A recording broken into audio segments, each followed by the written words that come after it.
Well, thank you again to everyone who is joining us. Thank you to people who are returning from last time, and for those of you who weren't able to be here last time for joining us now. My name's Sarah. I'm a part of Roots Up. We are a newer organization, an advocacy, training, consultation, and peer support organization, and our tagline is growing strength and community from the roots up. So if you're wondering what that name means, that is what that name means. And this is our third ever event, our second with Nev, and we will be holding a third event specifically with Nev once the results of some research do come out on involuntary outpatient commitments. You will often hear me say involuntary outpatient commitment rather than assisted outpatient treatment. We use the AOT language in our advertising because it's what people are most familiar with. But from a roots up perspective, it strikes most of us as a marketing language, sort of making it sound a lot more helpful than psychiatric force. And so we have a practice, I think, of really trying to call things what they are. You'll hear probably in this presentation both phrases used.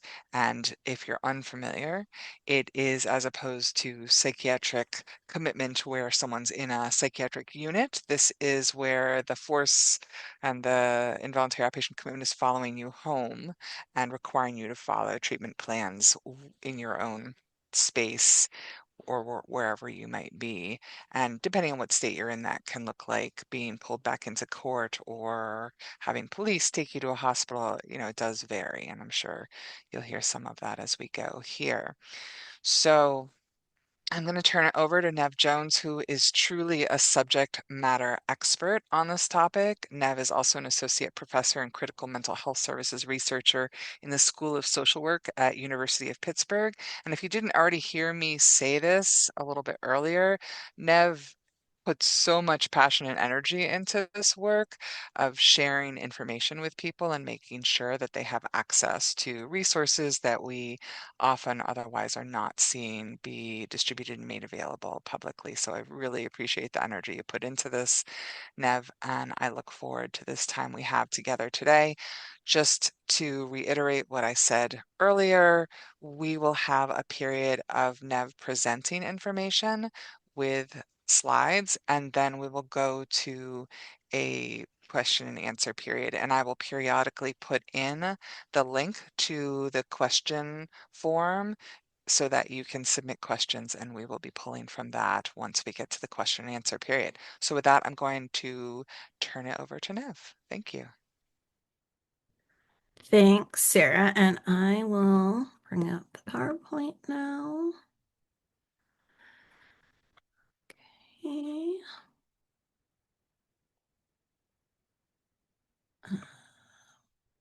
All right.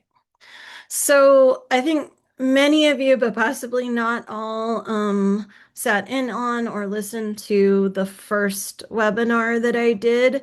There's a little bit of repetition here, but there's a lot of ground intentionally. Otherwise, I would have just been repeating exactly the same material that I covered in the first webinar that I'm not covering here. And this is a little bit more eclectic. The second part focuses on racial disparities and structural racism in a somewhat different way, not just the narrowly understood IOC AOT literature, but a bit more background there. Other sections are much more just, focused on IOC AOT. And there's integration here of the international literature. Again, this is the QPR code. I know a lot of people already signed up, and emails will go out after, I'll give it another couple days, put it out on social media, and then I'll actually start following up, create a mailing list, etc. So this appears again, but if you haven't, take a little picture with your phone now or scan it. All right, so this is just repetition basically, right? But with a little bit more international context than the first webinar. So involuntary outpatient commitment is a legal mechanism that compels an individual determined to be experiencing a severe, serious mental illness That's the language used in the United States to accept treatment while living in the community. The threat of hospitalization is the primary enforcement tool, right? So, what ensures or is designed to ensure compliance is the threat of hospitalization, and then beyond that, medication over objection. There's active AOT legislation in 48 US states and over 75 jurisdictions worldwide. The terminology, as Sarah mentioned, in the US, there was an intentional move to create a more euphemistic term to describe involuntary outpatient commitment, and that is assisted outpatient treatment. One can note that there is no kind of literal indication of coercion or a court order or mandate or compulsion in that language. Involuntary outpatient commitment is also frequently used in the literature. It is court ordered in the United States. Ultimately, a judge signs the order. Kendra's law is a reminder. So, New York State assisted outpatient treatment, or IOC, is the most studied program in the US. And in a few states, involuntary inpatient and outpatient orders are combined, meaning that a single order can facilitate a person being moved in and out of outpatient to inpatient without the need for any additional court order. And that's something that's understudied and, even among my team has only come to our attention relatively recently. International terms, probably the single most common is community treatment order, or CTO. Compulsory community treatment is often used in mandated outpatient treatment in addition to involuntary outpatient commitment. It's more often clinician initiated. Outside of the US, in the US, I think all states that I'm aware of allow family initiated or even general public initiated. And it often involves tribunals. So you see a lot of the language of tribunals outside of the US, and that's a quasi-judicial body that is specially convened for the purposes of civil commitment, both inpatient and outpatient, in many non-US countries. And we don't use that language or have such an entity in the US. The evidence-based use in this presentation, so I looked at over 150 sources. That includes 3 RCTs, which were covered in the first presentation, 3 Cochrane reviews, although really they're just sort of, repeating the same review process. And the most recent is 2017, and again, was covered extensively in the first presentation, and 12 plus countries represented in the articles that we looked at. Just to give people a bit of an overview of the US evidence, it's really concentrated across just a few states, with actually the single most highest concentration of articles in New York stemming from various Kendra's law-related studies, including the first legislatively mandated reauthorization study in New York, which was conducted by Duke University. The North Carolina RCT, the Ohio group, so sort of NeoMed, Mark Munitz, he's now retired, but his group published a number of papers, the ASPE multi-site evaluation. And then there was a recent narrative review of the US literature.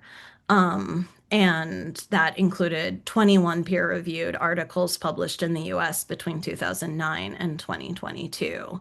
What we used for this paper, and what you will find in the article compilation that I put together, is 84 distinct papers, all based in the US.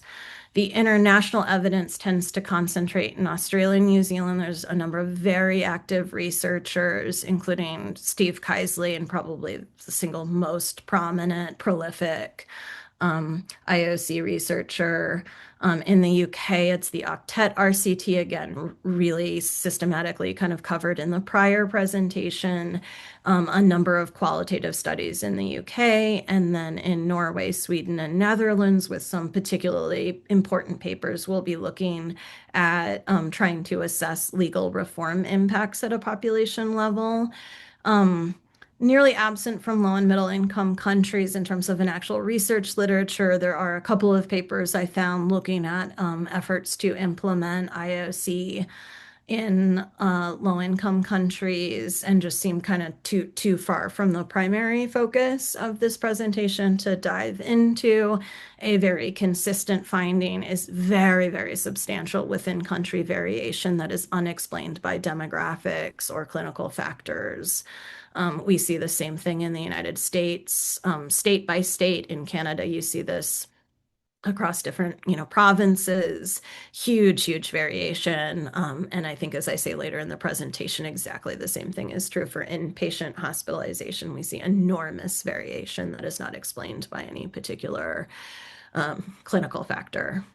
So, and I looked at around 70 articles from outside the US for the purposes of putting together this presentation. All right. So this is more a bit of a recap, right? Effectiveness. This is what the last webinar covered, but because some people I assumed wouldn't have been there, I will go through this briefly. Every single randomized trial that has been conducted to date, which is a grand total of 3, have found no evidence that IOC or AOT improves any primary outcome relative to controls. And in the case of Octet, the UK trial, there were also, they did a series of pre-planned subgroup analyses, and none of those yielded positive differences either. The 2017 Cochrane review, which is the last time Cochrane sponsored a review of IOC AOT, included the 3 RCTs, meta-analyzed the data. As I mentioned last time, there were some complexities of the actual sample from the Duke RCT, but they got original data directly from the authors, the study leads, and reran that, joined together and able to look at impacts with the combined data across all RCTs. And they found no significant difference in primary outcomes except for low-level evidence for reduced victimization. Number needed to treat to prevent just one readmission was 142, as I mentioned last time. The observational evidence then does paint a different picture, and I'm gonna, explain as well as I can some of the reasons why that may be happening. So pre-post and uncontrolled studies most often show positive results on the variables that are measured. This is typically hospitalization rates and hospitalization days, adherence to medications, and violence or arrests or incarceration, but sort of that family of outcomes, usually utilizing administrative data on the criminal legal side. So just as an example, there's a lot more of these studies than there are RCTs. The original Kendra's Law evaluation/reauthorization study showed approximately 25% reduction in hospitalization. New Zealand national data reduced admissions during CTO periods, again, CTO being the dominant language outside the US. The ASPE multi-site study, which we discussed and critiqued in the last webinar. So just in terms of the methods limitations, but it did show in a pre-post frame, improved adherence, reduced violence, reduced suicidal ideation, and Canadian, Swiss, and Israeli studies have also reported reductions in hospitalization. So that's a fairly common finding when we're just doing a mirror image pre-post. But to repeat, the controlled comparisons show no effect. And the Barnett et al., this was a meta-analysis in 2018. Really, the way that they mapped it out and articulated their findings make it very clear that the more rigorous the study becomes, you literally see a linear relationship between the least rigorous methods finding positive effects, the most rigorous finding none, with kind of quasi-experimental studies in between. So why the difference? This is what I really want to spend time on.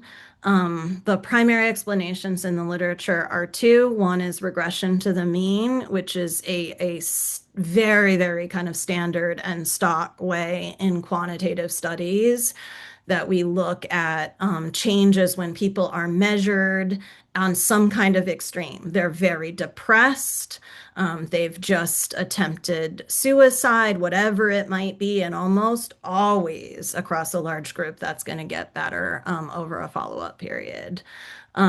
So people are placed on CTOs or AOT disproportionately during crisis and periods of instability that lead up to the crisis. So the crisis usually doesn't just arise in some void. This could be extreme housing precarity, having ended up homeless, not being able to access basic food or nutrition, medical crises. We've heard stories in the work that we've done, right? Somebody's loved one dies, a parent dies, they're suddenly kicked out of the home. So it's not just the crisis point itself, it's that whole period, that what's called a look back period, often involves all kinds of precipitating factors. And again, after a crisis, most people are going to improve regardless of treatment.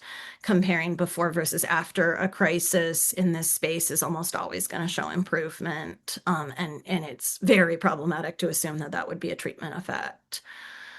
Then there's the coercion services accountability confound. And again, some of this is just repetition, but maybe helpful repetition from the last webinar.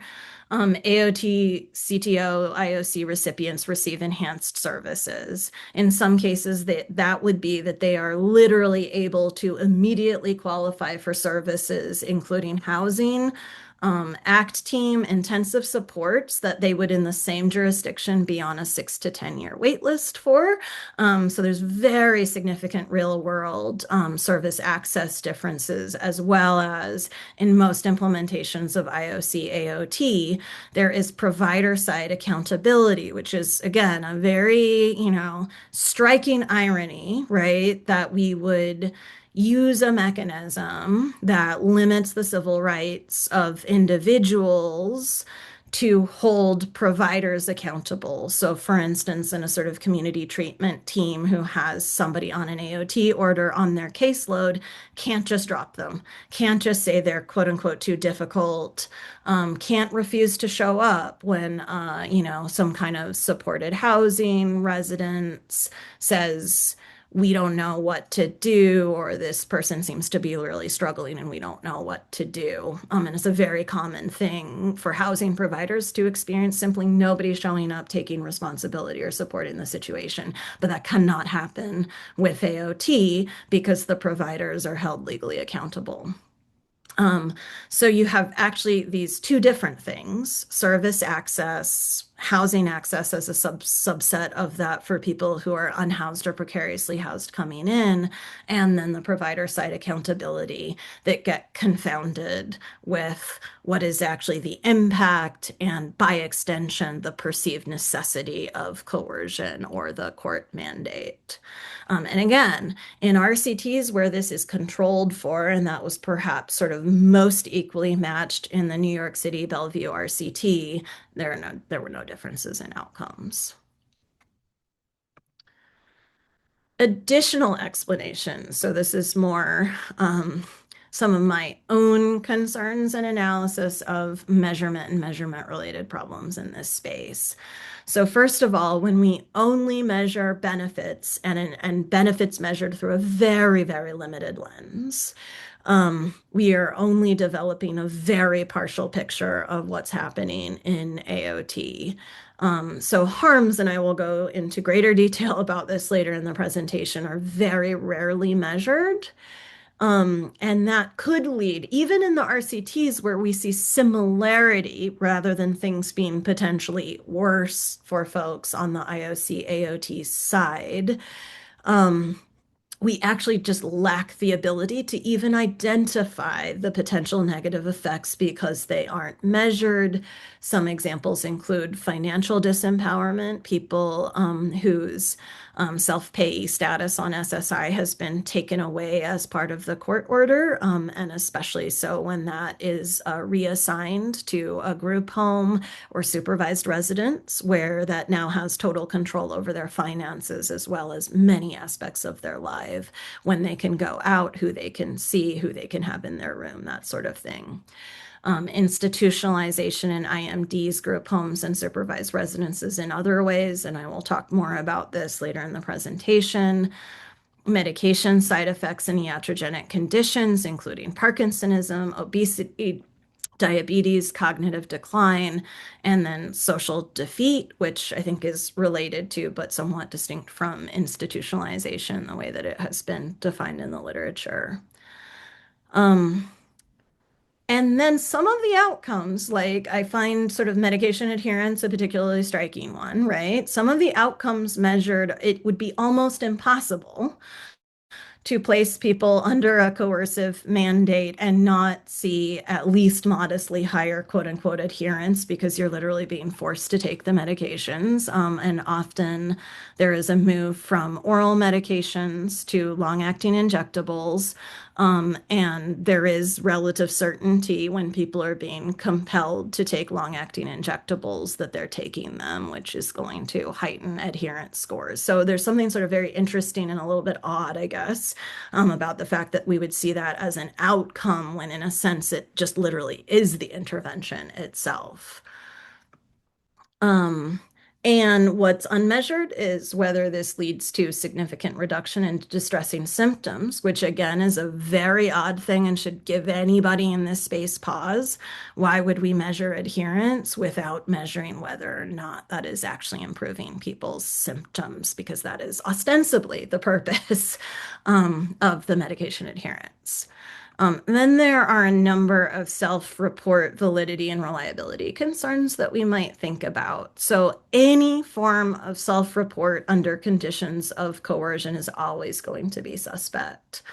Individuals who face consequences, if they speak out, if they say, this is not working, I'm being mistreated, this is problematic, if they don't report that they're adherent, that is only going to lead them to be held, kept on an AOT order longer. You have almost no incentive to honestly report concerns, problems with the system. And then clinician reported outcomes when they are coming not only from the very people running the program, but people keep in mind who themselves are under a legal mandate. So there is an ironic form of kind of coerciveness, even impacting the clinicians, because this is not just like a voluntary program. They can also get in trouble, at least to some extent, if they're not vigilantly monitoring, surveilling, and there are different incentives, therefore, to report kind of progress, at least in certain kinds of ways, medication adherence, certainly, right, in terms of participants. So we need to be very, very, kind of healthily skeptical, right, of what these measures really are and aren't telling us. And again, just to kind of reiterate, this means that even the literature that we do have, even the RCTs that find null effects, in many ways, that is an incredibly incomplete picture of what is actually kind of happening as a result of IOC-AOT.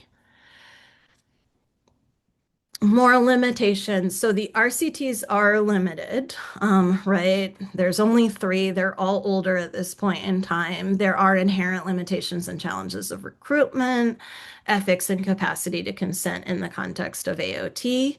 The observational studies, as we've just been discussing, cannot establish causation, and there are many, many alternative explanations as to why you would see relative improvement. Administrative data, one can argue, misses what matters most. Well-being, community integration, actually doing well, actual flourishing, or some semblance even of flourishing. And then follow-up is really quite short, and we are extremely lacking in longer-term follow-up data. And, in kind of sub-analyses of some of these studies, we are really seeing very significant self-selection effects. And for folks who might not already know this, because there is not national legislation governing AOT, all somebody on an AOT order who desperately wants to get off it, who is being harmed by it, has to do is cross a county or state line. Here in Pennsylvania, for example, it's an N of one county, Allegheny County, that has AOT. All you have to do is cross a county line, and that no longer applies to you. If you're in New York, you just have to cross the state line into New Jersey, which a lot of people do. So a lot of people who are maybe experiencing harm are going to disproportionately drop out and leave, which makes it very challenging, right? To really kind of capture what these impacts are, including critically harm both short term and long term. Then there is, so one thing we did not talk about in the first webinar is this sort of duration question or claim. Right. So some prominent AOT researchers in the US have claimed that it is about duration or duration combined with intensity of services. So this is absolutely true of both the interpretation, reanalysis, and conclusions of the Duke RCT. Um, and even in a meta-analysis that Steve Keisley did, they found some evidence of benefit after 2+ years. Now, again, that's primarily benefit in terms of reduced hospitalizations, which is, again, a very, very limited type of outcome. But what are some of the problems with this duration hypothesis? So first, with that hypothesis specifically, so there's this problem of kind of self-selection bias in general in studies that are only looking at a small subset of folks longer term. But here, when we're doing analyses that fixate on that, as if that could causally demonstrate effectiveness for that group, the self-selection problems are really significant too. And again, those who died were discharged, disengaged, left the state, or left the jurisdiction are excluded. And that leads to potential confounding by compliance. So those patients who accept the long-term orders, who don't leave the state, who don't cross county lines, who don't find a way to contest, are very likely fundamentally different from those who don't. Um, and the confounds there are compounded by our very limited administrative and clinical outcomes and failure to measure things like social defeat. I'm going to come back to this in a few slides, right? Social defeat, institutionalization, apathy. There is an incredibly long history of documenting the impacts of institutionalization on individuals. And does it lead to compliance? 100% studies show that over and over and over. Eventually, people subject to enough coercion and confinement, or a lot of them just give up and accept it. And with the metrics that we use, we can easily be, kind of confusing social defeat and institutionalization with, quote, positive outcomes. One of the systematic reviews that expressly looked at adherence following AOT or CTO orders, CTO is the language they use in the paper, really kind of found no consistent evidence, multiple studies that show worse, quote unquote, adherence after AOT CTO, and only a very small number of studies that found a modest improvement. So the weight of the evidence is that the evidence simply does not support the claim that this leads to long-term adherence. And we have no comparisons to longer duration enhanced voluntary services. All right, so here, as promised, for decades, for almost 100 years, we have been studying the impacts of institutionalization on folks across a variety of settings. And I'll read a few quotes on the next slide from some of these papers. Institutional neurosis was first published in the 50s. And the last example I put here, Lamb in 1979, was the new asylums in the community. This was already in the wake of institutionalization, looking at folks' experiences in board-in cares in California. And Wing and Brown, very, very famous study of what they called institutionalism and schizophrenia, and looking at how people are accultured to coercion, top-down control, give up hope, become apathetic, lose their goals in life, right? Lose hope that things can change and deeply internalize that. So some quotes on the right side. This is from Wing, and this is just kind of part of the introduction to one of his papers, and just kind of describing the background on um, kind of institutionalization, institutionalism from the vantage point of the 60s, right? So he's quoting studies from the 40s, 50s. So many writers have referred particularly to a form of behavioral reaction, which is said to occur frequently among individuals who have remained for prolonged periods in certain types of segregated community.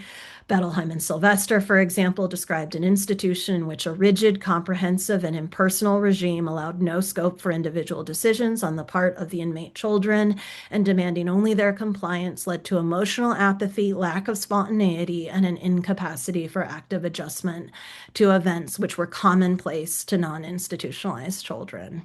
Horrible things would happen and they wouldn't even cry, right? That sort of thing. Similar terms have been used to describe the effects of prisons, tuberculosis sanatoria, mental hospitals, and homes for old people, and Titmus has indicated the same tendencies in some general hospitals. The effects of prolonged incarceration in segregated communities have been described in detail in numerous novels and descriptive works, again with remarkable agreement on such details of the syndrome as apathy, resignation, dependence, depersonalization, and reliance on fantasy to escape, right? Escapism, because that becomes the only thing that you can do. And then this is from the study from California in 1979, looking at board and cares now. So just to create that continuity, right, from, institutionalizations in the old school state hospital sense to what sometimes gets referred to as institutionalization in the community. To quote one of the more aware patients who had recently come from a board and care home now closed by the state licensing agency, if you are housed in a dilapidated, poorly maintained building, fed poor quality food, and treated impersonally by the staff, you cannot help but feel that you aren't worth much, for otherwise you would not be treated that way. And he talks about how it does immeasurable damage to the resident sense of self, the environment of the board and care. And then this sort of idea of just apathy of people just completely giving up on any future, any possibility of change. Half the persons living in this board and care home have no goals to change anything in their lives. And this lack of motivation is even greater in those older than the old age of 30. And in those with a lifetime history of 6 months of hospitalization or more, speaking to compounding effects of different forms of institutionalization and institutional environments. Okay. So this is just before I move on, I guess I will just emphasize how important it is. And I think this cannot be overstated. We are not measuring this in the IOC AOT literature in any way, shape, or form. We are potentially celebrating outcomes, reduced hospitalization, and reduced arrest that could be interpreted as direct signs of social defeat, institutionalization, and people who have completely given up rather than successes to be celebrated by the system.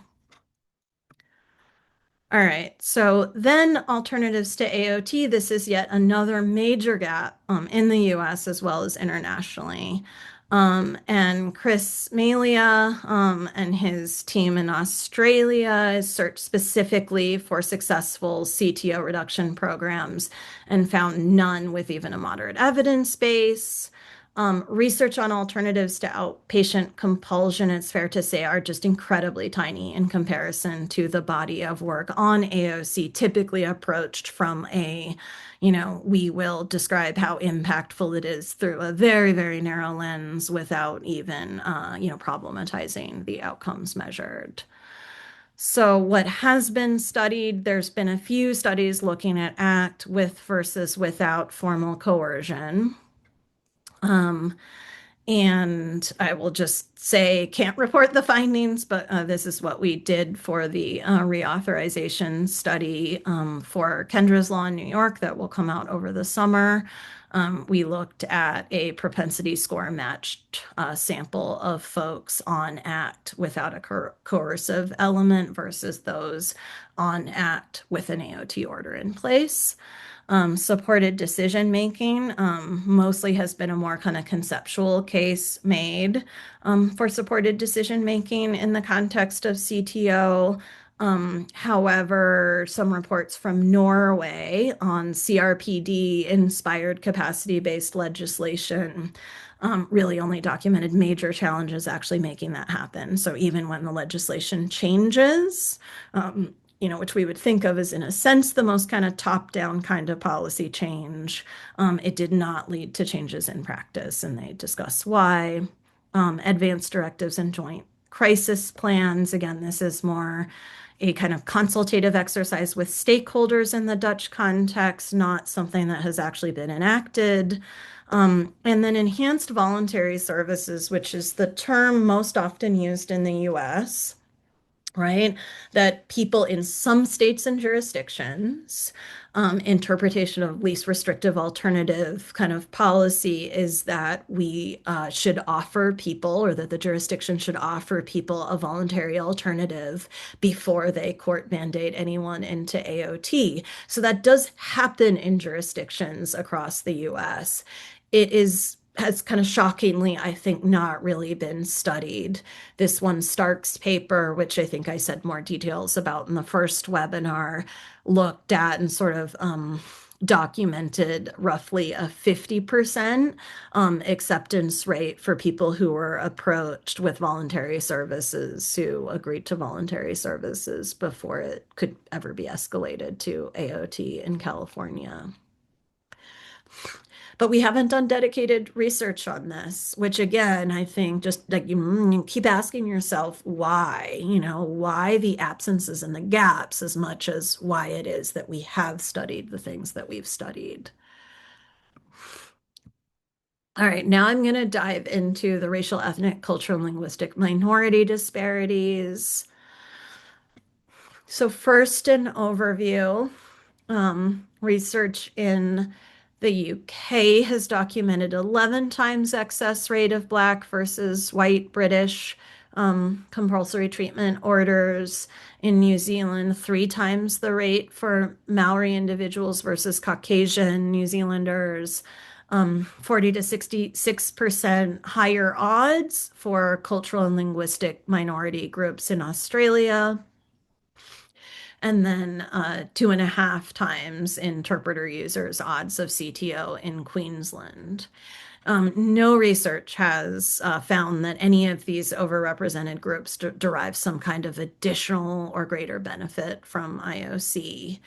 There was a very recent scoping review that looked focally at the issue of ethnic and racial disparities in the context of involuntary outpatient treatment. They identified 43 studies total, only 9 of which, so this is not just a US problem, but a global problem, only 9 of which actually focused on racial ethnic disparities. The remainder, they could extract demographic data about proportionalities from a study that was actually not specifically about race.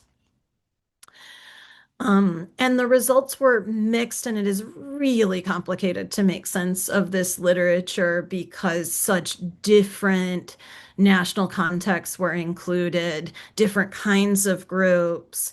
Some really just focused on immigrants versus non-immigrants.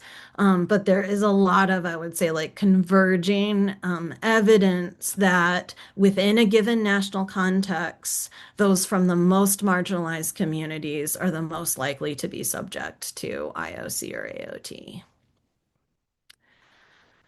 What is the primary framing? So, in the US in particular, these disproportionalities were detected, were made public relatively early through the Duke Kendra's Law reauthorization study. And Swanson et al. Published, so the group that did the reauthorization study published a paper on it, and their interpretation was what I'm referring to here as upstream framing. So the idea that the disparity is not within AOT, but upstream. It's who enters the involuntary system, it's who ends up eligible for AOT, and that racism is not present or not necessarily present in AOT itself. In fact, strong proponents of AOT would argue that it's actually a good thing, right? And limited research looking at racial bias in applications with one very small study in one jurisdiction finding what they claimed was no bias. Internationally, I think the focus has been more this kind of population level documentation, some of which was already reviewed in the last slide. So just documentation at a national level of disproportionality. Um, Neither approach, right? Neither framing adopts or enacts in research terms anything that we could call a deeper structural approach, examining how race, poverty, housing, policing, service access interact over time and interact in a way that, that just kind of aggregates and strengthens over time to produce disproportionate coercion in pathways leading up to IOC, through IOC, and potentially beyond. And I'm going to come back to this. I created a sort of an infographic to try to illustrate that better. But first, going back, because we have so little empirically beyond just disproportionate rates that I think we have to go outside the IOC AOT literature to understand how deep the sort of the structural racism and racial disparities are in the United States, perhaps most especially as they impact Black Americans. Um, so this is sort of a literature, quite a large literature. These are just two examples, right? Outside of the psychiatric or mental health space that just examine the degree of racial bias in pain assessment. Um, and this is general public studies, studies of physicians, studies of medical students and residents. This is actually quite a large literature. And the consistent finding is that pain is perceived or underrated in Black Americans, and that treatment follows, right? So pain is then undertreated. Pain is under-recognized. People are more likely to be disbelieved about their level of pain they're experiencing. And this is physical pain, but anytime given the way that we kind of tend to think about anything mental or quote unquote psychological versus physical, if you don't even believe the physical pain and won't treat it, imagine how that carries over to psychological distress. Next example, right, is, just kind of looking at things like racial identity and implicit racial bias as they impact Black Americans themselves, because a recurring theme in AOT IOC research, if you actually talk to, interview, are working with those directly impacted, is not explicit claims of egregious violence, discrimination, racism, but rather deep resignation, or not even recognizing, not calling things out for what they are. And in some of this work, the findings have been that the more internalized that is, the more implicit the perception of the anti-Black bias is, people are less likely to report racial discrimination, and it's the highest risk of depression, as in this study, or, kind of apathy vis-a-vis policy change. Then when we move kind of more squarely into SMI territory, paper after paper after paper after systematic review after meta-analysis, right, has documented anti-Black racism in the context of psychosis specifically. And these are just a few examples of recent US focused papers. So diagnosis is disproportionate, assessment protocols and practices disproportionately and negatively impact Black Americans. Treatment is wildly disparate. Black men in particular are likely to be diagnosed far higher doses of the oldest and cheapest antipsychotics. They're more likely to be pushed to move on to long-acting injectables, ostensibly as a control strategy, right? Because you can control if somebody's being injected more so than you can them choosing on a daily basis to ingest oral medications. So we find these disparities over and over and over in countries with similar racial dynamics and histories to the US in terms of, kind of Black citizens or residents, African diaspora. We see very similar patterns. So in the UK, for example, incredibly stark differences in use of involuntary commitment sectioning, as it's called in the UK, with Black British residents or citizens.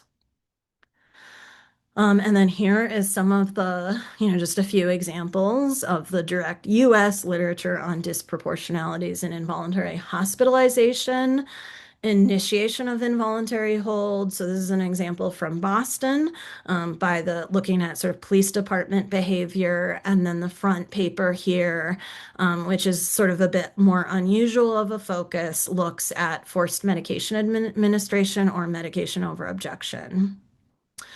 This study found that African American race, homelessness, and a history of trauma were each significantly associated with forced medication administration during inpatient hospitalization, controlling for a host of demographic factors. Okay, so just before I leave that, maybe I'll just skip over this slide and come back. If you think about this, what we're really talking about is having to take seriously a case that at almost every point and juncture in a pipeline, in somebody's lifetime and experience, in the context of systems and services in the US, by no means just limited to the public mental health system, we see bias and discrimination often playing out invisibly, right? And that invisibility is just as likely to be invisible to the individual impacted as it is to the individuals enacting, right? The sort of social and structural racism. So I hope in the future to turn this into more of like an infographic that just sort of can stand alone and be distributed. But if you start with deep social determinants, you have various forms of segregation due to redlining, due to poverty, poverty itself, policing intensity in marginalized communities. That's the backdrop. That's what, kids of color by and large grow up in the United States. Then you move into crisis pathways in the US, and study after study, just a few of which I showed you, that has, kind of demonstrated these differences in emergency evaluations by race, medication over objection by race, and restraint disparities. Diagnostic bias, huge literature looking at the disproportionate rate with which Black individuals are diagnosed with schizophrenia versus other conditions, including even drug-induced psychosis, but which is less stigmatizing than a full-blown schizophrenia diagnosis. Helena Hansen, now at UCLA, has done some really phenomenal work documenting that. Hospitalization cycling, right? So the cumulative impact of coercion over and over and over. And I'll say in the work that we've done with folks on AOT, IOC, maybe this is just sort of commonly understood or makes sense, but people have long histories in the system before they end up in AOT, and almost always that involves many, many, many instances of involuntary commitments, experiences of coercion, and sanctuary trauma within the system. Then when we move more explicitly into IOC AOT, referral discretion, right? Who gets referred or earmarked, or, whom do clinicians initiate AOT with? This is going to be influenced by violence risk perception because violence risk is part of the core criteria of AOT. And if one takes at all seriously the huge literature on the racialization of violence risk, there is almost no way it would be credible to claim that racial bias is not influencing violence risk perception in this context, and therefore in turn referrals, as well as myriad forms of implicit bias. Um, the court order, right, which is going to authorize future law enforcement force because that is the mechanism of enforcement for AOT. And then enforcement and the experience of enforcement, as well as surveillance and monitoring. Um, all of these things, then we're gonna see the types of patterns that are well documented almost certainly playing out. It's not like folks involuntarily hospitalized on an AOT order get somehow treated better than people who are not. At least anecdotally, we hear the opposite, right? They're already kind of marked. And the framing of the reason they're there as non-compliance with a court order is, if anything, even more kind of prominent and even more likely to lead to, at least some of the time, punitive attitudes. So, some key distinctions. Is there discrimination at the referral decision?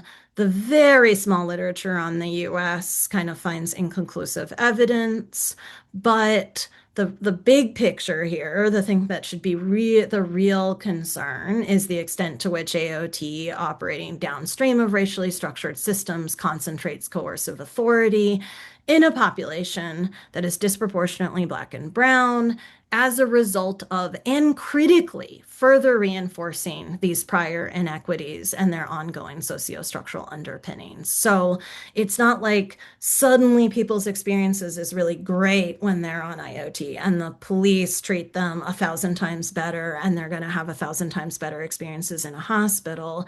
If anything, there is now an even more carceral framing to those experiences that is likely to make the experiences even worse. And again, just to repeat, commitment enforcement, emergency evaluation, we have very large literatures documenting this. Um, and again, I think it's important to repeat here that it's not always that people see this themselves, right?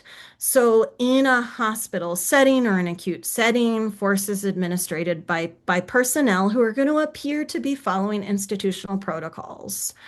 And it's often going to be experienced as standard procedure. You don't know that the doses you're getting are higher than, white patients in the same hospital. You don't know that you and your kind of community are being disproportionately prescribed, older first generation antipsychotics, that sort of thing. So it's not that this has to be explicitly detected by individuals impacted for it to be real.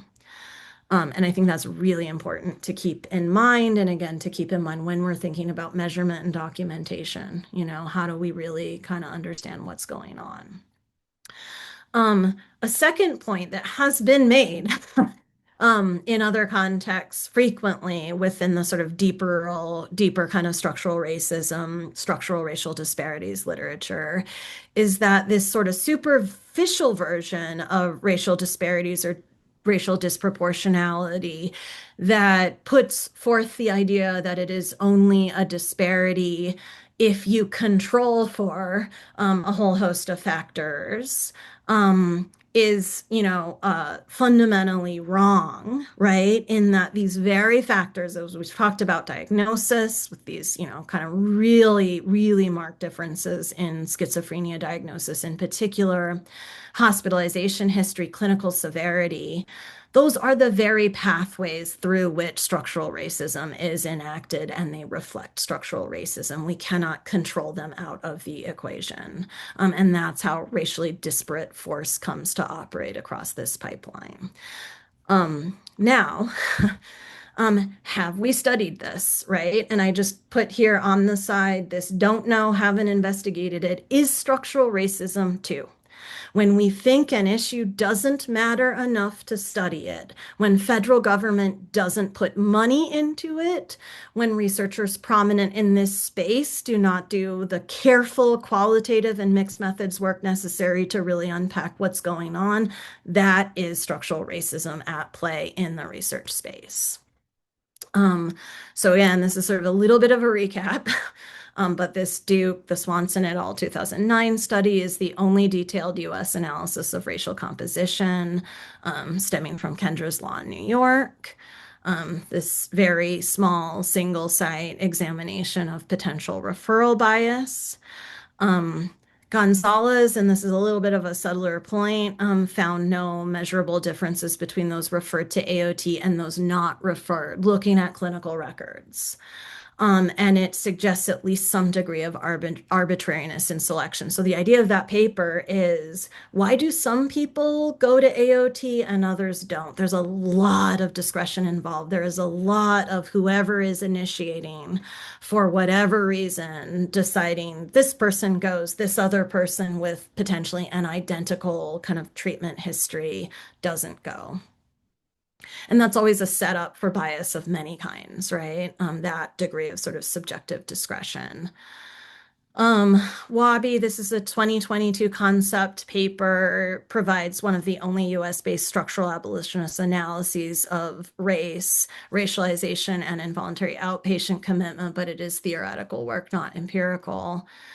And then we have no US study, and I just kind of have a list of different topics here: differential health outcomes by race under AOT, how AOT intersects with policing, housing, and poverty, experiences of BIPOC AOT recipients, whether AOT deters voluntary help seeking differentially by race, social defeat differentially by race. One could go on, and it's just zero, zero, zero. Nobody's studying it, nobody's looking into it. You have the finding, and this was under the original Duke, North Carolina RCT that I reported last time, of higher perceived coercion among African Americans, substantially higher in that study. That has never been followed up with the kind of in-depth qualitative and mixed methods work that would be necessary to really tease out the mechanisms underlying that and its impacts, right? If you feel that much more coerced, what does that mean in terms of outcomes, both, in internalized type outcomes, identity, social defeat, but also your relationship to the system? Part three, harms. So this is again an incredibly problematic feature of what is absent from this literature. The top, I just have a quote from, again, Steve Keisley, his most recent umbrella review. So this is this is a review of reviews, but any possible harms were under researched, particularly in quantitative designs. Sort of it much more naturally comes out in qualitative work. One study from New Zealand on mortality that actually found higher mortality during CTO periods than not. And accidents and assaults were substantially higher. Um, there are no comparable US studies. And there was one study of Swiss CTO patients, but there wasn't a control group. So 13% may or may not be high. It's hard to tell when we can't compare it to a group not on CTOs. Perceived coercion is what gets measured the most. So perceived coercion alone, not impacts like erosion of trust in the system, social defeat, de facto segregation in the community, financial disempowerment, which we could all see as like sequelae, right, of a coercive system. But we see consistent increases in at least some studies, right? And again, I went into detail about this Munit's Ohio Neomed study comparing folks on a mental health mandated court order on the criminal legal side to folks on AOT on the civil side that found every single aspect of the judicial process was experienced as more coercive by the AOT recipients than the mental health court criminal legal side folks, and more hopelessness about the future afterwards. But in general, this is like really, really under researched. Um, Experiential harms is virtually only documented in the qualitative literature. And just to repeat, we see a lot of negative stuff internationally. In the US, we do not have a single fully qualitative study ever published on the experiences of people on AOT orders. We are a very large country. We are one of the most kind of well-funded, well-supported at a federal level countries in terms of mental health research in the world. And there is not a single fully qualitative study. The closest exception, Phil Llanos and his group in New York did a comparison. It was meant to be a mixed methods comparison of coercive experiences reported by folks through quantitative measurement versus kind of a semi-structured qualitative protocol. Um, and then again, I just feel like I could list off just a catalog of the things that we don't measure at all: metabolic physical health effects of compulsory medication, iatrogenic health conditions, again, like diabetes, Parkinsonism, obesity, metabolic syndrome, one could go on and on. Damage to future help seeking and self-determination, social exclusion, stigma, and social defeat, institutionalization and long-term identity impacts, the cumulative burden of repeated orders over a lifetime, right? Of how this might wear down people's sense of self and, any kind of real goals that they have that are different from really just being sort of a passive object of a system of quote unquote treatment. Structural impacts that we don't measure at all either.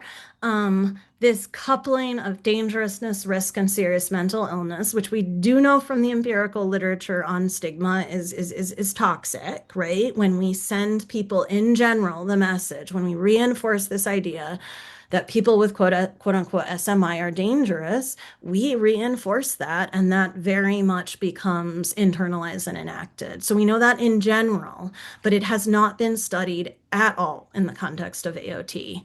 And it's not just the general public who is impacted, but potentially administrators, policymakers, the legal system, the general public, right? It frames and positions people in a very particular kind of way that sets them up for um, you know, stigma, both, kind of enacted relationally, institutionally, and structurally. Force and coercion can very easily be implicitly communicated as primary strategies of treatment, and this gets branded as compassion, which is sort of the dominant framing of AOT in the US right now. We don't have empirical research on it. None. None, absolutely none. Workforce de-skilling. What does it do to social workers, to case managers, to therapists who effectively pick up on the message that if somebody doesn't quote unquote comply or somebody isn't quote unquote easy, we have a great solution for you, threaten or force them. And that maybe is a little bit of an extreme framing in subtle ways. Once this becomes the tool, people use the tool. Once the tool is normalized, we have every reason to believe that trainees and junior folks in this space are going to utilize tools that have been presented to them as normalized. But have we studied it? No. There's not an absence. There's not negative evidence, that is. There's just an absence of evidence. Civil rights deprivation is justification for provider side accountability and its normalization, right? People will say AOT is great because it creates provider side accountability. Somehow, without connecting the dots in terms of does that justify civil rights deprivation, and why would we not simply implement provider side accountability? Why don't we hold providers legally accountable in this country? Why would we need to strip people of their civil rights to make that happen? And once this gets normalized, the very normalization and naturalization can become a problem, but zero research. monetary and social political disinvestment in true social integration, recovery-oriented care, trauma-informed care, a trauma-informed continuum of support and care. And I mean that in the authentic sense, because all of these terms get used as sort of empty buzzwords. But what I'm talking about here is the real thing. If we turn into a system that increasingly defaults to coercion and force, what is the fate of these very different kinds of ideals of what the system could look like? And if we go back to the early days of institutionalization, early days of the recovery movement in the United States, I think the vision was something with much more depth and ambition than, again, the sort of the empty buzzword form of these terms nowadays. All right, so again, just no measurement here is the point. No investigation, no studies, no documentation. It's not that these things aren't happening conceptually, and if one looks at related empirical literatures, we would have every reason to believe they are, but when we're not studying them, we are not developing any kind of direct proof or substantiation, and we can't. All right, and then just check on the time. I think I'm doing okay because we have longer for this webinar. Direct experiences. So I'm really thinking about qualitative research and then participatory methods. And this is relatively brief because there's so little. So to kind of repeat what I said a few slides ago, in the US, there is near total absence. Philianos's study, right, wasn't even purely qualitative, it was mixed methods.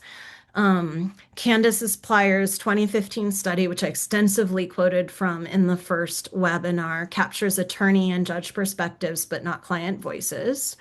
It's a really powerful study, but there is actually nothing there about AOT recipients themselves.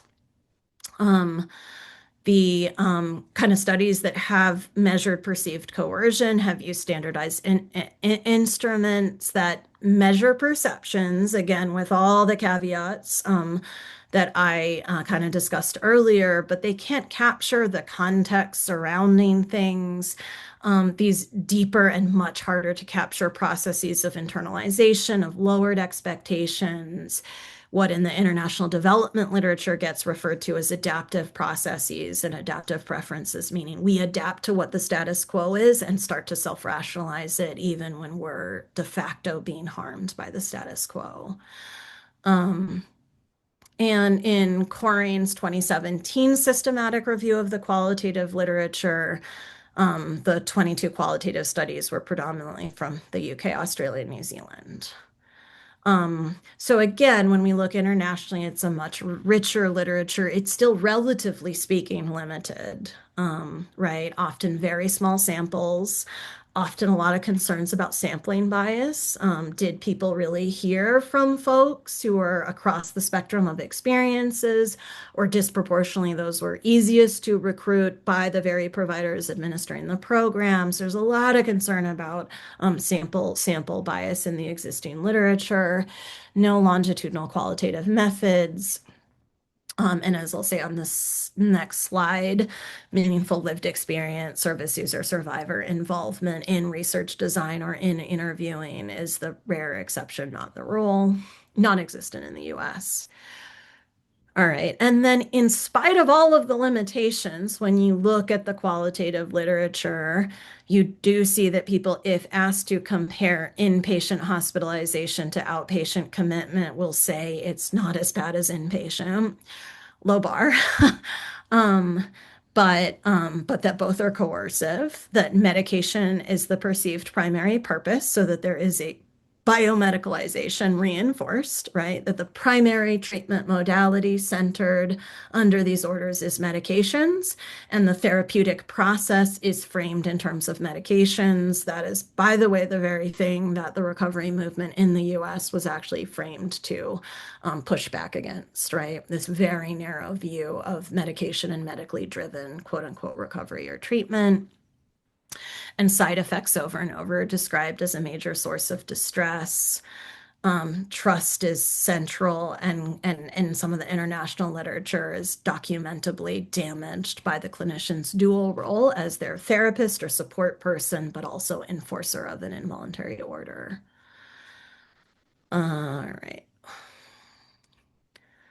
and then lived experience, right? Um, that's a typo. That should be three RCTs. Um, all the primary documents, source materials, research used, right, does not involve any user, survivor, consumer lived experience involvement. And outcome measures heavily reflect professional priorities, right? Again, this is hyper concentrated around hospitalization or hospital readmission, bed days, arrests. Those just overwhelmingly dominate this literature rather than things that across the broader literature we see over and over. Folks say matter, dignity, autonomy, trust, taking side effects really seriously, housing, social inclusion, etc. Um, there are some exceptions in the international literature. Lisa Brophy and her team in Melbourne really, and here I'm using the consumer language because that's what's dominant in Australia. So folks on the Australian side hired in universities are sometimes directly hired into what are called consumer academic positions. Um, and in the Maori context in New Zealand, Maori leadership and Maori in involvement and integration and even adoption of Maori principles. Liz Brosnan, who is a survivor researcher in Ireland, is one of the only people, and this is just a commentary, but a very powerful critical commentary. And she raises this question of, that this entire literature is about us without us. Right? There's just such singularly little and limited lived experience involvement. And then again, Lisa Brophy, one of the few people to have tried to articulate an emancipatory, she's social work faculty, emancipatory social work values as to how they would actually apply to approaching research in this area. It's essentially just absent in the US. Doesn't exist in any visible way. Obviously, the work that myself and my team are now doing is an exception, but apart from us, I am not aware of any research that has ever been done in the US integrating direct lived experience perspectives. And, this raises really fundamental concerns about bias and legitimacy, right? Except in a world in which we have so normalized that it is normal, natural, and right to fully exclude from the research process those actually impacted by it. But if we assume that to not be true, it is rather remarkable that in such a high stakes space, there has been this degree of kind of exclusion and lack of integration of participatory methods. Okay. Really briefly, legal oversight and reform. So what's it doing? What can we learn internationally? And some of this is a bit sobering.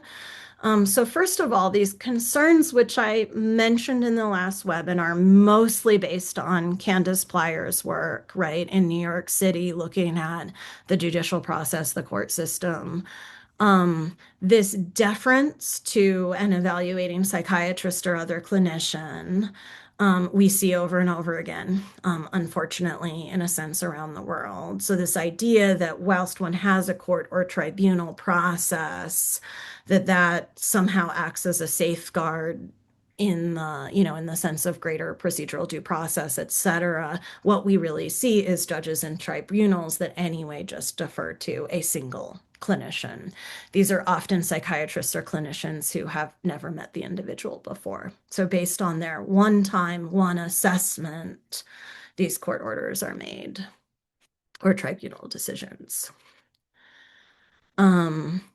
There was a critical review in Scotland of CTO applications, and they found that only 12% actually even met the minimum standards for documentation upon audit.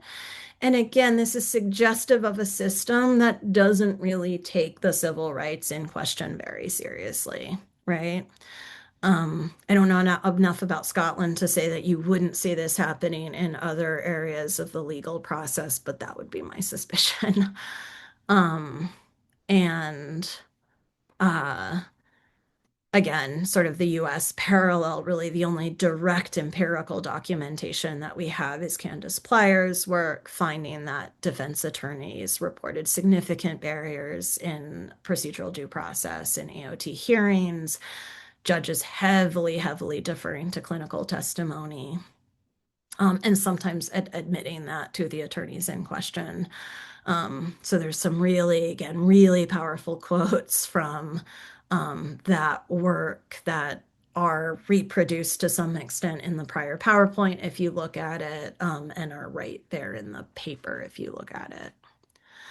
Legislative reform is pretty consistently disappointing. And so this is just repetition, but Queensland's CRPD influenced legislation actually increased compulsory treatment order rates. Victoria's 2014 Act reduced CTOs, but then seemingly commensurately increased inpatient commitment conversions. And then I think a really important thing to emphasize is how much regional variation there is that is largely unexplained. Um, so just some international studies here, nearly fourfold variation across district health boards. In the context of New Zealand, that is not explained by demographics. In Australia, range from 66 to 113 CTOs per 100,000. In England, CTA use varies from 1% to 20% across trusts, right? NHS trusts. In the US, you have 48 states authorizing, but some rarely use it. Others use it at an incredibly high rate, as does New York. Even in New York, you see wild variation across the state, from counties that barely use AOT at all to kind of New York City, which one could see as sort of the closest to a literal sort of industrial processing machine for AOT, incredibly high rate of utilization. Reminder that involuntary inpatient use, as I mentioned earlier, is just wildly variable across the US and not in any way that maps onto like improved outcomes in the states that have really high rates of involuntary inpatient versus those that don't. Um, what this tells us is that a lot is going on to explain these disparate utilization rates that is not due to individual clinical characteristics, whether that is clinical cultures, local resources or the lack thereof, nuances of implementation, practitioner preferences. Right? And one of the few empirical studies using case registry data in Norway found that areas with lower involuntary care levels did not have any worse patient outcomes. So again, the sort of the implication here, although it's not super well studied, is it should be a pretty high bar to justify use of mandated treatment, IOC, AOT, if we can't even demonstrate that jurisdictions in which this is implemented have better outcomes. So this is just a recap slide, and I think this is at the end. I have one more just QPR code slide for anybody who hasn't yet signed up.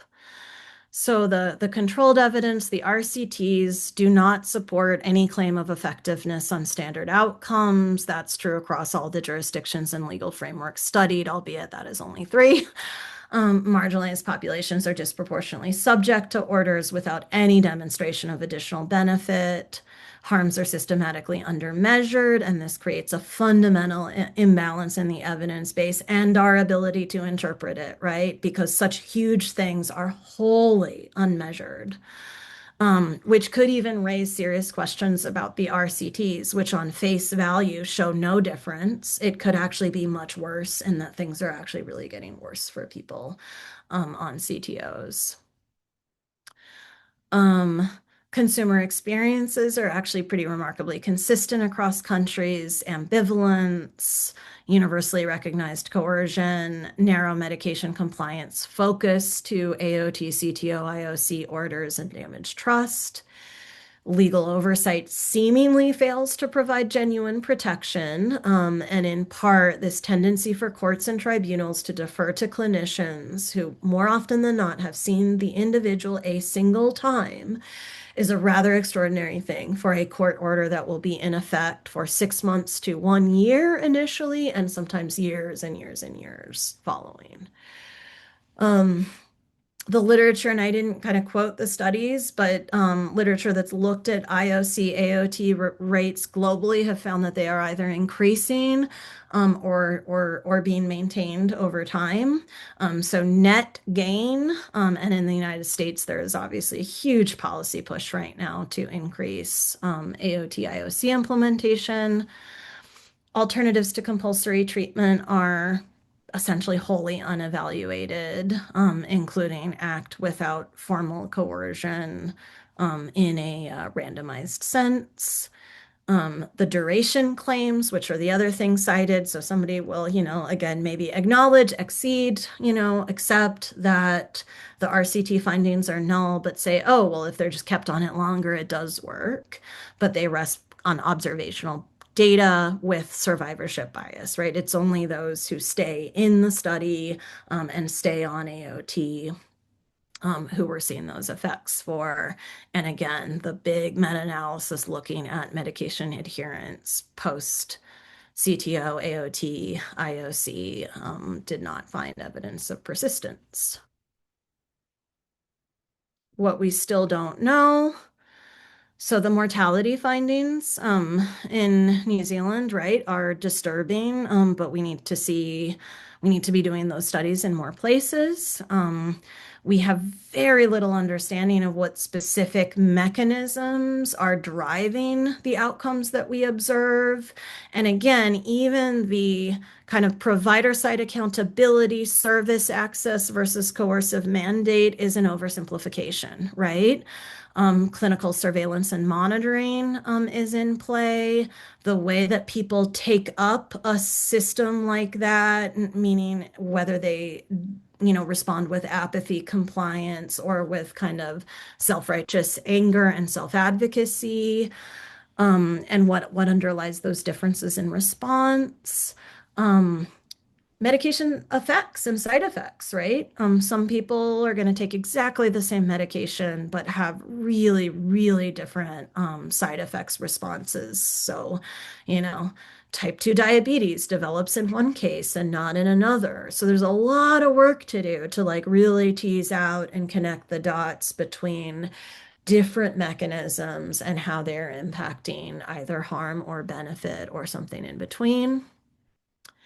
Um, why some clinicians, some services, some jurisdictions rely heavily on compulsion while others do not. And again, whether we're talking involuntary inpatient, outpatient, seclusion and restraint rates, medication over objection, all this variation, and we don't really understand why.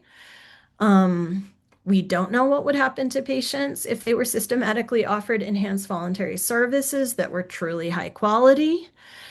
We don't know what would happen if we prevented harm upstream through services that from first point of contact ensured authentically humanizing trauma-informed non-coercive support. No direct evidence because we're not even studying it or asking those questions formally. Should the consistent null RCT findings be dismissed as readily as they have been in the US, which is the dominant thing to encounter here? They're just wholesale dismissed. Ostensibly atop the evidence hierarchy for evidence-based policy, evidence-based medicine, evidence-based practice, but we just dismiss them here. How compulsory treatment interacts with race, poverty, housing, policing, and service access, as mentioned earlier. How people subject to long-term or repeat IOC experience its effects on identity, relationships, and recovery over time. And whether ACT, other kinds of intensive community support, supported decision-making, or peer-led services like the INSET model in New York, which is explicitly designed as an AOT adjacent peer-led alternative, can they achieve equivalent or better outcomes without the legal mandate? We simply do not know. And then just some research priorities in light of all these gaps, kind of problems and limitations. measuring harm with equal attention and equal rigor to quote unquote benefits, centering lived experience in the work that we do, addressing the coercion services provider accountability confound directly and frontally, examining structural inequality and equity in a much, much deeper way than we have, and then evaluating alternatives, again, with equal investment, as a society, saying that it matters to understand whether alternatives will work. When we have an absence of such evidence, it's always going to support a default into what we do know as it has been kind of conceptualized, interpreted, and construed publicly, which, as we all see, is a let's expand AOT as much as we can and actually punish jurisdictions who don't implement it as fully as they can. Okay, I wanted to close with I wasn't sure, is this a rhetorical question or is it a genuine question? Should the burden of proof rest with those who advocate for maintaining compulsory community treatment rather than those who question its use? So it's overwhelmingly the case that the inverse is true, right? That it is viewed as sometimes even a fringe perspective in spite of the huge amount of research that would kind of cumulatively and in concert question what we're doing as policy in the United States. But the burden is on people to try to argue and make the case that there's something problematic about this. And I think this just raises all kinds of questions. And then this is our QPR code. And I'll leave this up for a second and then I'll just go back to non-PowerPoint mode so that I can see people.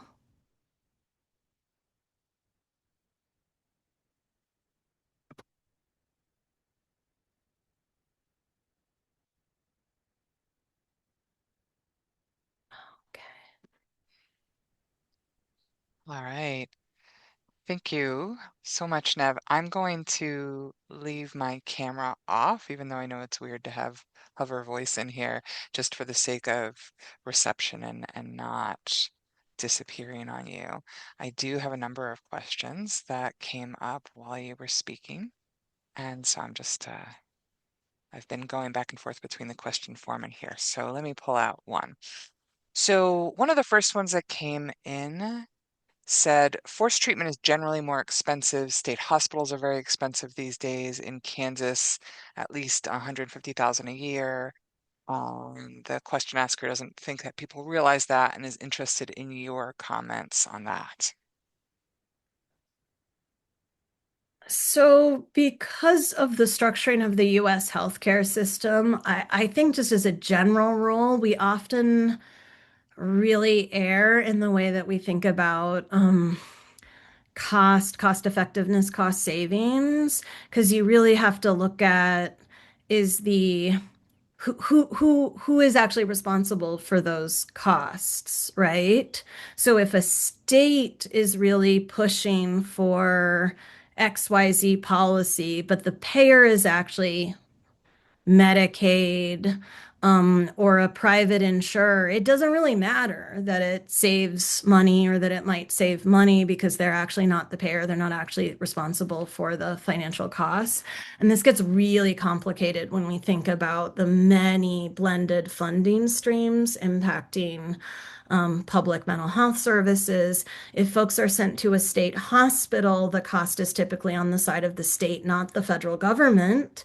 So whether it's expensive or not may not matter at all to the feds, because as long as they don't have to pay for it, it's not about a collective care or concern for the global cost, right? So I think that there's always, I think, a lot of kind of question marks in my mind when we're making an argument in terms of cost savings, and that's part of the reason why they don't actually get more traction often.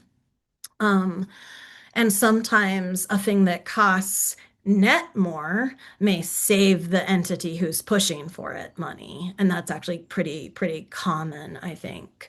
So I think that that side of things is really quite complicated. There's also what is the real motivation? In any given case, is the real motivation the tremendous pressure that politicians and policymakers are under to just simply get people off the streets, out of the subway system?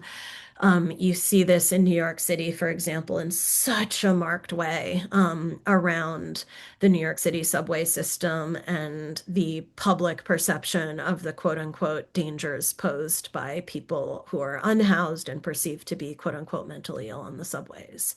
So, for a politician who wants to get reelected, do they really care about the cost, or do they care more about that kind of short term appeasement? Of folks who have more money, more resources, and more political power than the unhoused individuals on the subway or on the streets. So I think in my mind, in my kind of more maybe cynical reading of the politics in play, I'm not convinced that the global costs at the end of the day are really the thing that matters so much as we sometimes think that they do. Thanks, Nev. I appreciate that critical perspective on that, and the even if though it's depressing as far as people's self-interest goes.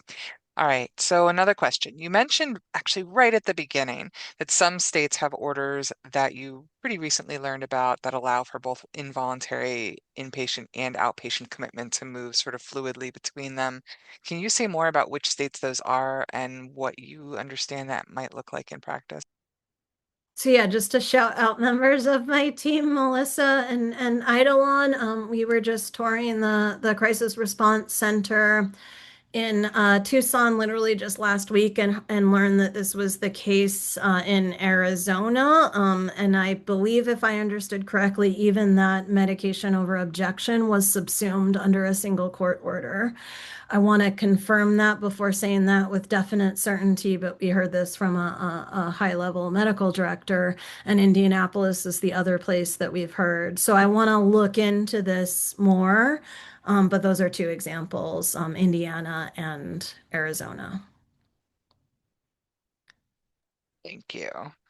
And also pretty early on, you talked about the rates of dropout by moving, which I think don't occur to a lot of people. Do you know anything more? Can you say any more about how often that's happening, that people are leaving an area to escape an order? So we heard during a consultation with the medical director for AOT under DOHMH. So this is New York City Metro, probably one of the most concentrated utilization areas for AOT in the entire country, a 30-30-30 rough split. So that is, in his mind, was 30% roughly that benefit, 30% that don't, 30% that disappear. They can't be tracked down, meaning most likely they have either managed to hide themselves while remaining within the jurisdiction, or they have left to a jurisdiction without AOT and can't be traced down. So that's a lot of people if that's true, and it's another area where I think we need a much better understanding of what's going on um, in counties where it's not even like statewide, so like Pittsburgh area, Allegheny County, and many of the even suburbs of Pittsburgh are not I'm in experiencing Allegheny. a freeze on my end. It's really Sorry. quite easy to just leave, to just move. But again, that's going to be easier for people with more resources or greater motivation to kind of escape from what they're experiencing. One could also understand it as a source of harm, another source of harm, because if people feel forced to leave the place where they do maybe have a social network, maybe where their family are, and are now forced to leave behind that social network to escape an AOT or IOC order, that's something that we could also potentially measure as a form of harm, and that work has not been done. Yeah, that makes a lot of sense. Thank you. Okay, so it seems that states have chosen public policy on coercion to be a response to a perceived safety concern rather than necessarily based on individual health goals. At least that's some of what seems to be getting pointed to.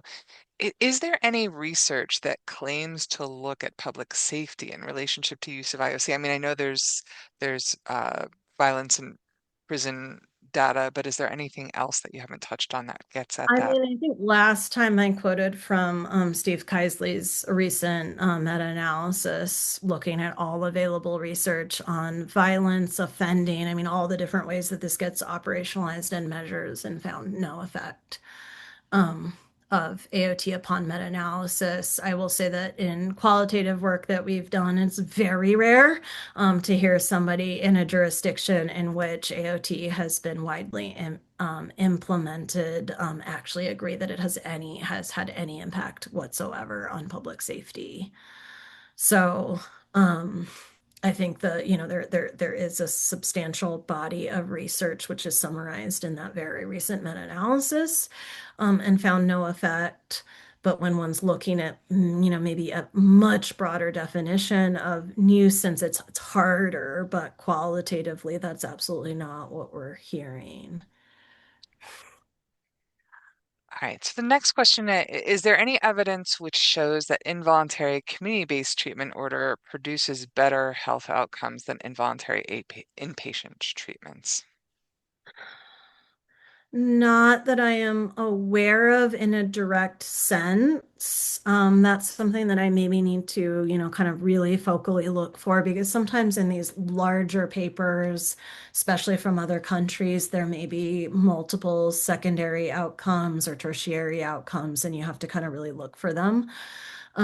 So I would be happy to follow up on that, but nothing that I'm aware of in terms of physical health monitoring. And there is some, really kind of complex, hard to wrap one's head around sometimes findings just from like the general sort of medication adherence literature. Given that we're often connecting. Um, kind of medication-induced syndromes and health conditions like to type 2 diabetes to health, I mean, to medications, but also there's a lot else going on in people's lives that also contributes to these kinds of physical health trajectories. So I will just say again, through the qualitative work that we're doing for folks who end up in supervised residential settings, group homes, et cetera, where they have no control over what they eat. We hear pretty horrifying things frequently about the level of nutrition, canned food that often doesn't even have any nutritional value anymore because it has been destroyed through the canning process. Um, Total lack of access to green space, total lack of access to any kind of exercise equipment, living in de facto segregated neighborhoods that are food deserts that lack green space. So there's so many compounding reasons why we see the very extreme, just across the board, physical health disparities in people labeled with serious mental illness and then kind of schizophrenia, quote unquote, even more specifically in the US. So reduced mortality of 18 to 20 years across many studies. So it's sort of like there's a lot of things to unpack and kind of understanding why these physical health outcomes are so bad. We're only really starting to dig into long-term anticholinergic effects of antipsychotics, but also people on antipsychotics are often prescribed additional central anticholinergics to deal with side effects, Parkinsonian side effects. And then because people have multiple health conditions for all these reasons, many of those additional medications or drugs will have anticholinergic properties. And increasingly, anticholinergics have been epidemiologically linked to early cognitive decline, early onset dementia, and other dementias. If you don't already know this, rates of early onset dementias and cognitive decline are extremely high among people diagnosed or labeled with schizophrenia. And so there's a lot to unpack here. And then an area that we started to look into is just, kind of use of polypharmacy in the context of AOT CTOs. So there would be sort of best practice, monotherapy, maybe under rare circumstances, two antipsychotics or more. But in samples we've looked at, we see far higher rates of polypharmacy, including very high rates of three or more antipsychotics. So once you're getting into that territory, it raises even more questions about what the compounding effects of so many medications, potentially are on people's physical health. So that's sort of a long answer to say there is so much we need to be digging in. There is so much that gives us ground for the most serious kinds of concerns, but we don't have the literature that really unpacks how this is playing out in the CTO, AOT, IOC space and or looks at, the mechanisms, right? Because there's all these different forms of deprivation and disadvantage that actually take hold for folks on IOC, AOT orders. Yeah, and I'm seeing someone in the comments section right now is talking about how so much money is being spent with such poor outcomes, how much is being wasted and not actually looking at any of these things in the way that they deserve. Yeah, there have So, some so go ahead. studies just to add to that that look at it's a schizophrenia frame. That's just the language, the terminology, the diagnosis used, but that have adopted the same measures as studies conducted from the 1980s on to try to understand whether outcomes have improved at all in the last 40, 50, 60 years, and have found no improvement for people with multi-episode psychosis or schizophrenia. So, again, this is a reality that I think often gets buried. There's often a narrative of positive change, right? We're getting smarter, our medications are more attuned, et cetera, et cetera, et cetera. That is really kind of contradicted by evidence that really kind of looks at what is actually happening with outcomes decade over decade. And I believe I said this last time, but stigma against people labeled with schizophrenia is getting significantly and demonstrably worse in epidemiological samples, not better. So, again, I think really important to remain kind of vigilantly cynical of some of these, skeptical of some of these narratives of progress. Things are getting better. It's all getting better. And it's a lot of money that goes into maintaining those status quo outcomes Yeah. and the systems that undergird them. One of the things that I certainly hear in the circles I travel in is whether or not it's better to be in prison or in inpatient psychiatric facilities.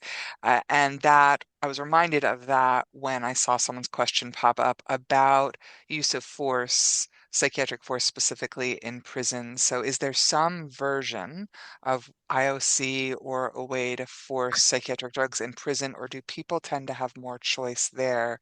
Do you have any information on that? I have certainly, in the course of qualitative work, talked to many people who have been in both prison and psychiatric hospitals and said that in their experience, the latter are worse. But I mean, I think it depends, right?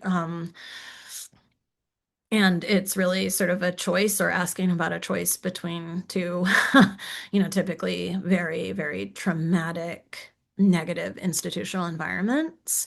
But I've certainly met people who, at least if they're making a comparison between a low to medium security prison, say that inpatient is worse in their experience. Again, kind of social positionality matters a lot, as we see from like the study of medication over objection in inpatient environments. If you have a history of homelessness that the staff are aware of, a past history of trauma, and you are Black, you're going to be treated a lot worse on average in that environment than somebody who's white and has a family who's there every day. That signals to the staff, oh, like people are watching over this person, care about them.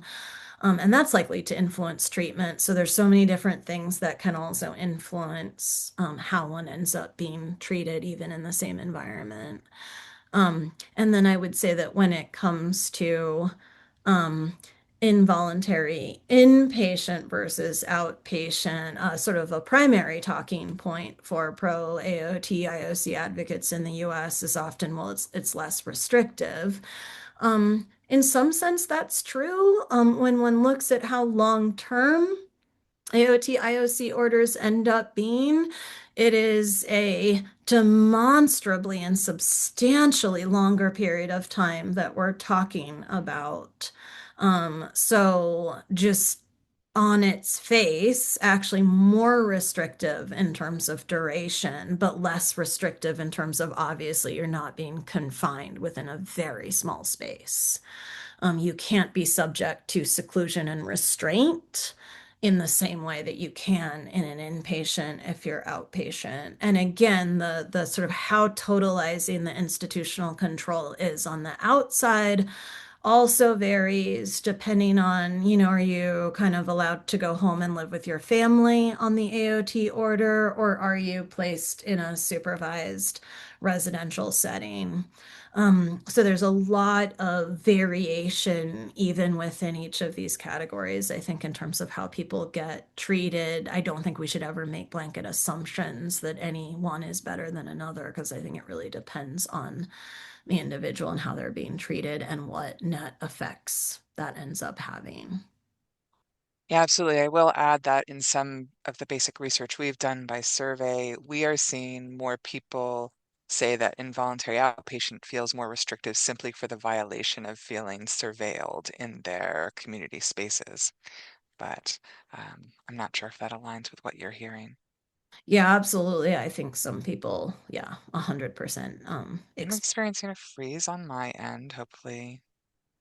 Okay. I wasn't sure if you were still hearing me. I saw everything no, I froze heard there. you. Okay, great.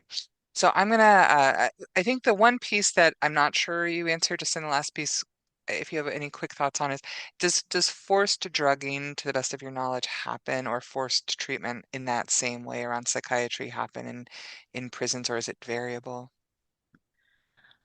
It varies by state, in terms of differences between um, prison and jail medication over objection, state hospital medication over objection, and inpatient medication over objection. And then again, there are some efforts, like in California right now, efforts to legalize medication over objection in community settings outside of non-emergency community settings, outside of an acute or inpatient environment. So I do think there's a lot of state variation. In Pennsylvania, for example, there are much more substantial protections for medication over objection in state hospitals in Pennsylvania than there are for, kind of general hospital, or even kind of specialized community or county hospital psychiatric inpatient settings. So I think this is something for folks who are interested to really look up and map out in your own state. It's not necessarily the case that there's greater or lesser protections in any one setting, because Okay, it just thank depends you. on sort of how legal precedent has played out within that state. We do still have a handful of questions left. One question was if you could speak a little bit about inset in New York, which you identified as an intentional alternative to IOC. So, and that is a that's a sort of a nuanced point, and I think it has been described differently across different times by the Office of Mental Health that funds and oversees the INSET program. Originally very explicitly described as a program designed to reach folks who are either at risk of ending up on an AOT order, are already on an AOT order, or being stepped down from an AOT order. So it is AOT adjacent. And so, a strict understanding of alternative might imply that you could theoretically pick inset over AOT. That's never really been true.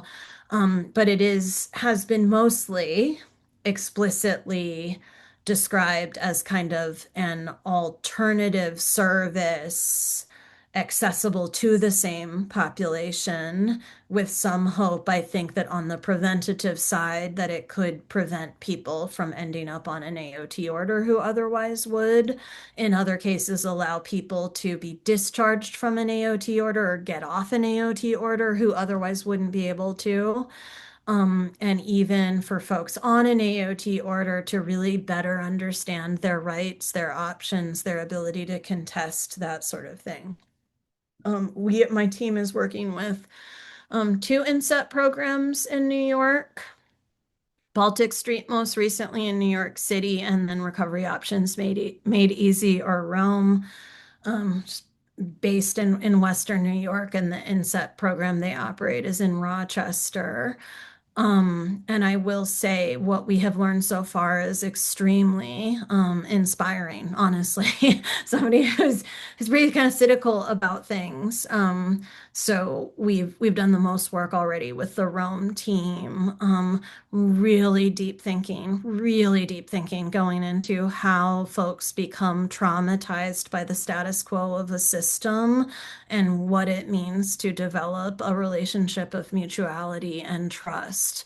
But whether current implementation in New York really enables inset to function as a true alternative to AOT is really unclear. And just in terms of like volume, the number of inset programs, and they're an intensive model, so they can, only serve a limited number of people, is, and it's absolutely, eclipsed by the number of AOT orders and AOT utilization. So just structural disconnects in that way. But I think it's a really important model to be looking into, to think about, and also in this really deep way, the insights generated through these teams when it comes to what it really, really means to respond to the reality of what people have experienced in the system and why the distrust is so incredibly deep,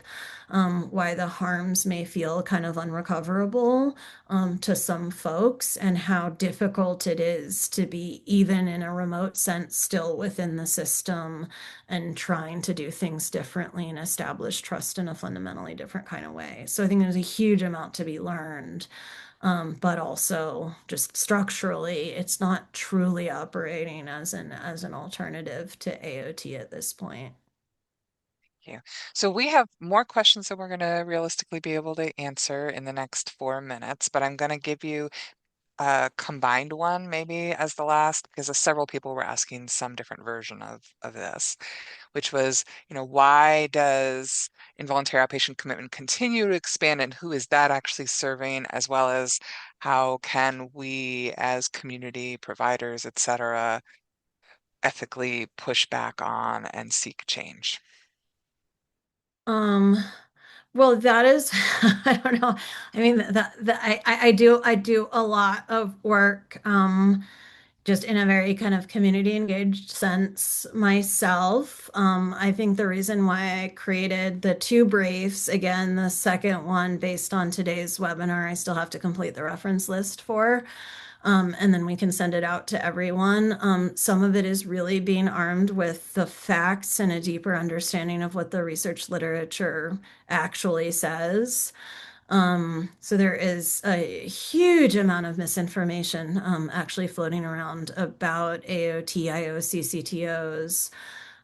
There are a lot of assumptions being made by folks who genuinely do, I think. Oh, sorry, that's a tornado warning for anyone in Pittsburgh. But who genuinely do, they're progressives, they're liberals, they're Democrats, whatever. They want to help people. And they really think that AOT is just getting people into treatment. And I think not knowing what said treatment actually looks like, never having set foot in a supervised residence, an IMD, an SRO, not knowing what that kind of existence is actually like. I think people tend to imagine or project something that's like very warm and fuzzy and wonderful and what you would want your brother, your sister, your kid to access. And that is what that fundamental disjuncture between the reality and what a well-intentioned policymaker, administrator, member of the general public might imagine is happening. We need to find ways to really correct that, to really give people deeper insights into what this really looks like. Um, and then I think being really kind of armed with facts and able to respond to sort of stock talking points, which include that somehow in this one intervention, randomized control trial evidence doesn't really mean anything, and instead, mirror image pre-post studies do. So I think this is, hence again, these webinars, the briefs associated with them, and just responding to this makes me think that probably like some kind of FAQ where it's like, how do you respond to the most commonly encountered kind of misconceptions of AOT, IOC, CTO, like, both from a facts perspective and more of a kind of a policy analysis, understanding of what's really happening perspective. And the last thing I will say is I think there's often um, family advocates who have experienced really extreme tragedy. And often the child in question, the referent, has died by suicide or been incarcerated for life. And often the belief is if AOT IOC had existed, my child would have been saved. And that is, there's no counterfactual. And when we really look at who AOT, IOC in the real world is enacted upon, wildly disproportionately, people of color from significantly socioeconomically disadvantaged backgrounds, et cetera, et cetera. There's a real disjuncture with who often prominent family advocates are. And it's also a very understandable hope that there is something that would have changed really tragic experiences and a lot of like pain that results. But very, very questionable whether that's the reality. And when you again look at even family perspectives of folks who have actually been on AOT, you see tons of concern, ambivalence, serious, serious criticisms as well, because the kind of imagined version of a thing, right, is often very different from the reality of what it really looks like and how it really impacts people. And there's such regional variation. So I wouldn't say that this, there are places where the AOT process is genuinely thoughtful, at least to the maximal extent that it can be, and places where it's literally just industrialized, right? It's just like putting people through a machine and spitting them out.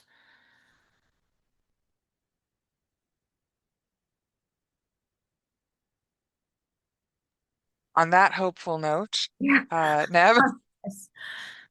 yeah, no, I so appreciate. I mean, this is not a topic that's easy to talk about, and so it's hard to end on a hopeful note. But I do appreciate you taking this time, and I do appreciate what you're saying about us bringing together information, the strength of our community, the people who are willing to step forward and find answers to push back on the misinformation.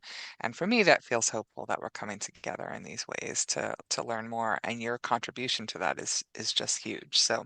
Thank you so much to you and to everyone who's coming together to participate in that.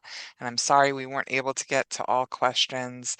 And I know that we'll be sending out a lot more information as we have it available to people who are registered and beyond. So thank you, everybody. Thank you guys.